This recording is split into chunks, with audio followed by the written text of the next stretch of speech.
Ni hao. So proud that I learned that.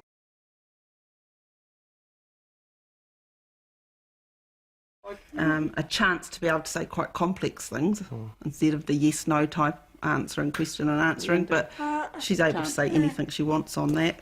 You know, I think she's been lucky that she lives in a technological age. Well, she was 4 when she got it. She took it along to Indy, It was and fun. it was very interesting. So all the little kids stood around, and Mackenzie's on the floor with her talker, and she says hello and says a few things to the kids, and then we said, oh, well, Mackenzie, let the other children have a go.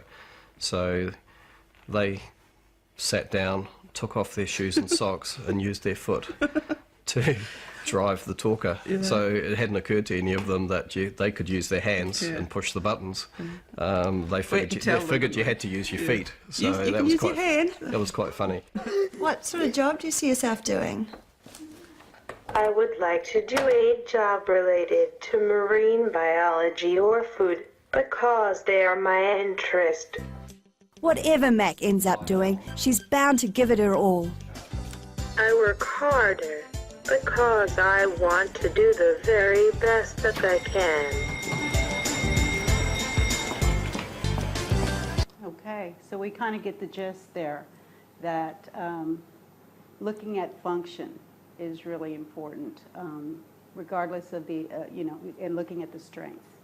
So I don't know if I were to assess her, would I use her feet as an access method? I have no idea, but you just never know.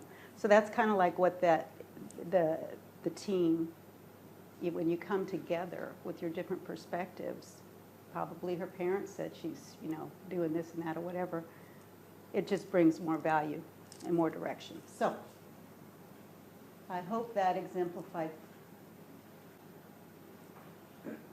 So you pick a focus area, and that could be, I put these things down. I listed computer access, interactive books, augmentative communication, mobility devices, and positioning devices. And since you're not really dealing with mobility impaired, right? Just developmentally delayed, you're trying to, I'm not going to go through those, but know that those are there, and you're going to get a copy of this PowerPoint, and you can click on those links and go and check those out if you need to. So those links are also YouTube videos or? No, they're websites. Okay. They're websites. The interactive books, however, I will show you because that is important.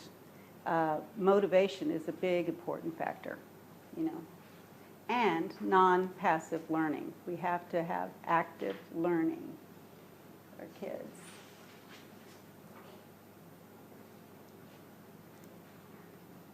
Oh, the package. The package has some folders.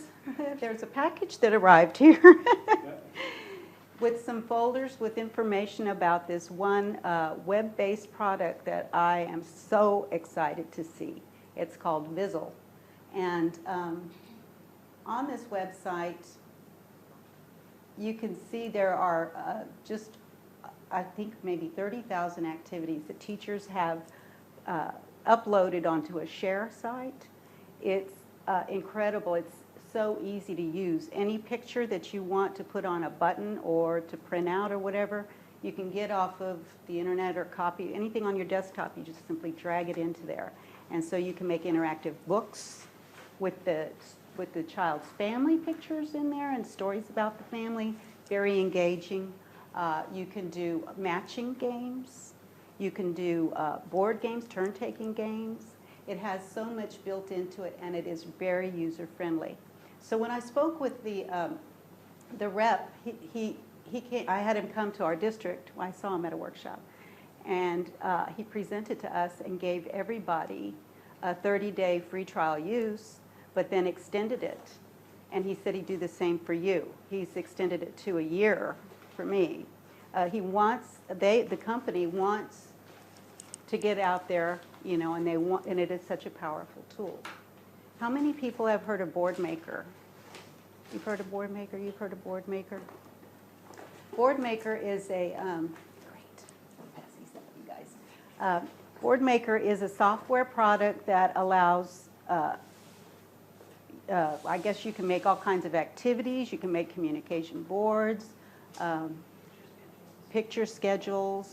You can do combinations of words. Gives picture representations to teach reading and literacy. And this product does the same thing, but it's web-based, so parents can use it at home and pick up on a lesson that you know, they do partly here and then they go home and do that. And it's not just education, it's therapy too. It's therapeutic activities. There are things that require motor movements and, you know, they're printable. You can print any lesson that's on here. But what's good about this for you guys, being multinational, is that you can record any language. You can pull text from any language that you can get on your computer and put it into activities for the kids. So it's all customizable. And so I really want you to, it's on your resources. Did you all get a copy of resources? You should have. In that second bundle of supplemental materials. It's the first thing I put on there. And if you email Rob McNeely, I put his email address on there. It's kind of at the back of your supplements. And you tell him that you're, you know, just subject China. He'll know it's coming from you guys, and so that he'll make that offer to extend a trial use. And you can try it out, and you can see how it goes. Let's see if I can. And then any of the activities that you pull for a child, you can send as a visigram.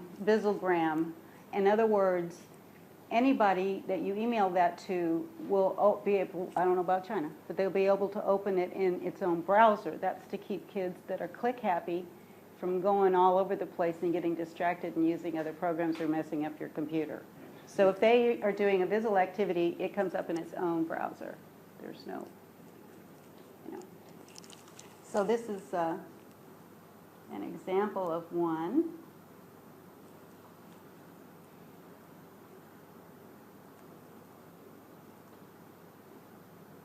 If it has, I don't think it has, if it had sound, it would have a little box, you know, right over here with the speaker. So it's simply a visual matching game. Let's see if we did get it wrong. Gives you a red X. You can program it not to do that. Some kids stem off that red X. So you can have it just disappear. And they get a nice reward. So that, you know, and then it goes through different letters. So that's that. I know this is kind of off topic of interdisciplinary teaming, but it's not really. Because if you identify specific goals, functional goals for the child, and I told you I was going to give you examples. So What is your first assignment from me? the example you just gave us was part of the interactive books type or a computer asset? It was actually it was both. It was an example of interactive books, although we didn't get into an interactive books. I didn't demonstrate that one particular, but know that it is on that visual. I wanted to talk about a product. I wanted to bring this product in particular, and I sure hope you guys can get it if there's some way or another, because it incorporates not only interactive books that are programmable, recordable, customizable, engaging, but it also has that game that I just showed you. It has the matching. It has other components to it. And so it's just really, just a really good resource. And the kids love it. And you can do it at home in different environments wherever you have access to that web. Yeah. So, okay, the AT checklist is something that we use in schools, and yeah, AT stands for assistive technology. And considering assistive technology, because that's my area of interest and specialty, and I think it's becoming increasingly important in today's society, that, you know, how kids are, they're raised on technology, that we also use that. We use them and direct them to use it in a productive way. So this is just a consideration checklist. It's in your supplement. It, Third page.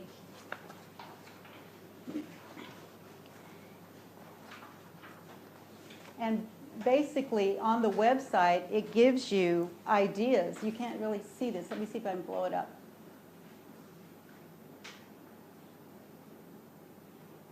You see, it gives you examples of, if you're looking at writing, some of the skills that are required or some of the activities that may be required for writing.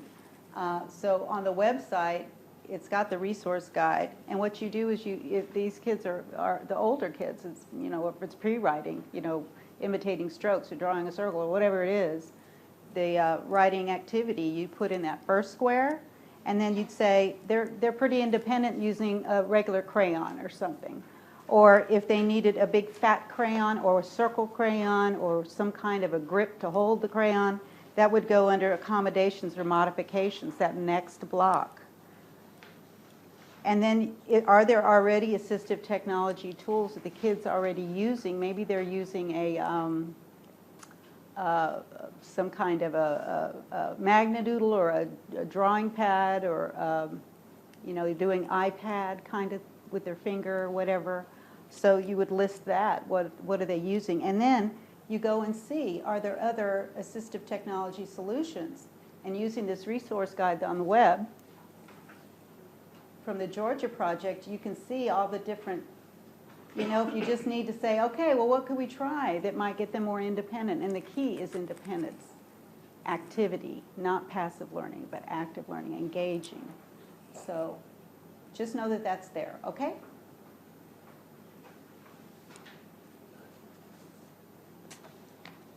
Okay, use the information about the strengths and identify needs.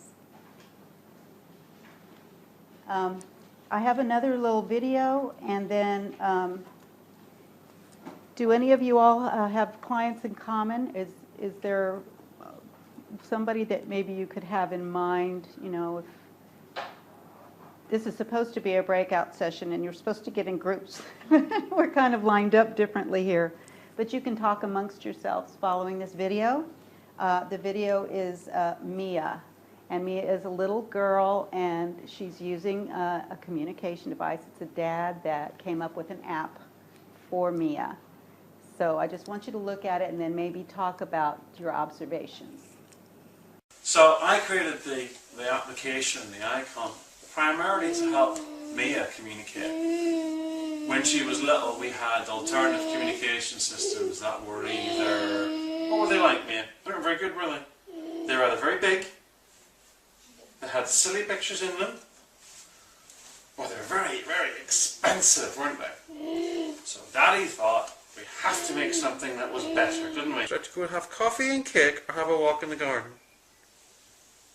Which would you like to do? You'd like to go for coffee and cake? Go for coffee and cake. Is that right? Tell Daddy, is it yes or no? Yes? Yes. You'd like to go for coffee and cake? Good girl. What else did we have? Did you have some banana or yogurt? You did have one of those. That's right, you had yogurt. Yogurt. Yes. Okay, so practice being an interdisciplinary team and see what kind of observations as a group that you can come up with. What do you think the objective was with Mia? On that video. We're going to do a little practice run with just this video, but you can see how it could apply to the other kids that you work with. So, everybody has a different perspective. I'm sure PT had some observations. I'm sure speech had some observations, OT. And now look, psychology, right? Psychologically speaking, parents. Not everybody at once. What do you think the objective was, anybody?